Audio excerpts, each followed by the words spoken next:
Family of 5 just moved over to Europe. We're in Porto, Portugal, and we are looking for a house to buy. Now, I had to make a whole separate video for this one because this was a potential, and for a half a second, we almost were gonna buy it. This one was under budget. It was 4 bedrooms, which we have 3 kids, which is very hard to find 4 bedrooms in Europe, at least for the city and especially for Portugal.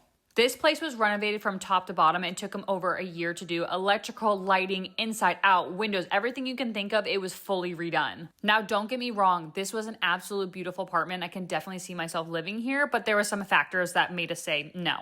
It was in a giant building, and after touring so many apartments, we realized we don't want to be in a giant apartment building. We want more of that Portugal building aesthetic with a couple of floors and just having it as our own. Next is transportation. Transportation was great for here. They had a bus stop right in front, and metro was not too far. But we weren't really in the city where all the things were happening, and that's where we want to be. Now, this was very much giving just a basic apartment. Like, I could buy something like this in South Florida, and I really wanted to get a Portuguese home. But the biggest red flag was the comp prices around us. For this area, apartments were going for even less than an apartment or very close, so it wasn't a great deal. Buying a home is an investment. We're not trying to flip this and turn this into Airbnb or even sell it immediately, but when buying a home, you gotta get some worth for it in the long run. So because of all these red flags, we're still on the hunt. I'm taking you through the whole buying process as Americans trying to buy a house in Europe, so hit that follow button because we're looking at 3 houses tomorrow.